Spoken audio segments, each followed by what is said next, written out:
জিম্মাদারি আমি আল্লাহ নিজেই নিলাম। আল্লাহ রাব্বুল আলামিন নিজেই জিম্মাদারি নিয়েছেন আমাদের। সুবহানাল্লাহ।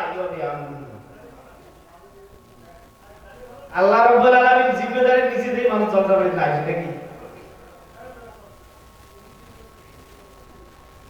হুজুর সাল্লাল্লাহু আলাইহি সাল্লাম আযান লাগছে, বড় আযানের আসে, তার মানে বড় সবাই শেষ। তো যাই হোক, 1 ঘন্টা উঠে যাই বলার অনেক কিছু ছিল, লোক আলহামদুলিল্লাহ অনেকগুলো আছে। আমার নাম মোহাম্মদ শহীদুল হক, আমার বাড়ি আসাম ধুবড়ি বাউশেরকুটি আমার গ্রামের নাম। তো আমার মেজাজের মধ্যে, আওয়াজের মধ্যে, ভাষার মধ্যে যদি কোনো ভুল ত্রুটি হয়ে থাকে, কে কে মাফ করবো না হাত তুলে দেখায়।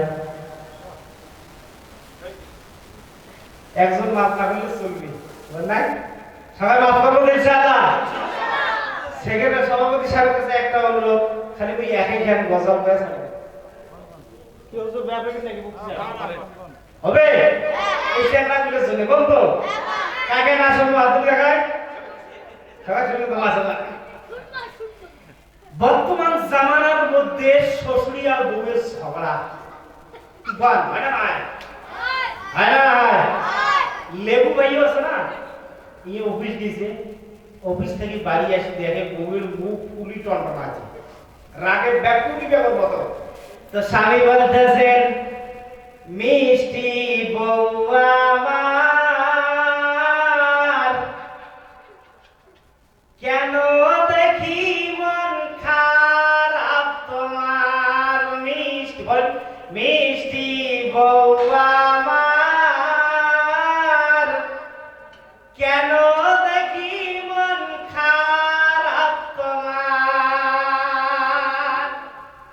আজ বাড়িতে কি হয়েছে,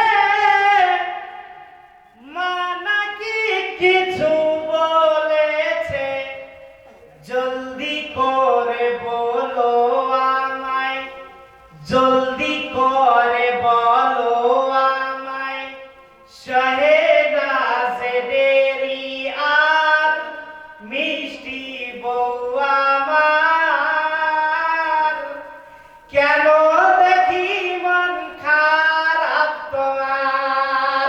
বিবি পাগলের মতো খুশি হয়ে গেছে, এখনো মনে মনে ভাবতেছে আজকে আমার মুখা মিলে গেছে, শ্বশুরের কথা আমি খারাপ করে ছাড়বো। বিবি রাগ করে আবার স্বামীর কাছে গিয়ে বসলেন, চোখগুলো লাল করে গিয়ে নাটঙ্গির মতো করে নরম করে স্বামীর সামনে গিয়ে বসে গেলেন। ওখান থেকে বলতেছেন, স্বামী বলতেছেন, তখন এমন অবস্থা দেখে স্বামী বিবিকে রাজি করার জন্য একটা কথা বলতেছেন, বিবি, বিবি তোমায় করতে খুশি, পড়তে পারি গলায় রশি, আস্থা না থাকিলে তোমার ট্রাই করে দেখো একবার, মিষ্টি বউ আমার, কেন দেখি মন খারাপ তোমার। এই কথা বলার সঙ্গে সঙ্গে স্বামী বিবি খুশি হয়ে গেলেন। আবার বিবি তখন মুখ দিয়ে কথা বলা হওয়া শুরু হয়ে গেল। বিবি বলতেছেন, তোমার মায়ের জ্বালা স্বামী সহিতে পারি না,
যাই হোক, যারা নওজোয়ান ভাই আছেন এই কাজগুলো কখনো কোনোদিন করবেন না।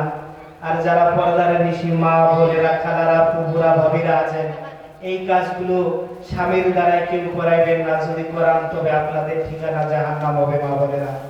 যাই হোক, এই বলে আমি আমার ছোট্ট খাট্ট বক্তব্যকে শেষ করতেছি। ওয়া আখিরি দাওয়ানা আলহামদুলিল্লাহি রাব্বিল আলামিন। আসসালামু আলাইকুম ওয়া রাহমাতুল্লাহি ওয়া বারাকাতুহু। দ্বীন ইসলাম জিন্দাবাদ।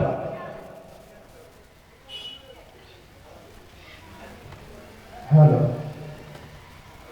এবারে আপনাদের সামনে কোরআন ও হাদিস থেকে মূল্যবান বক্তব্য রাখবেন কারি নবীউল রহমান।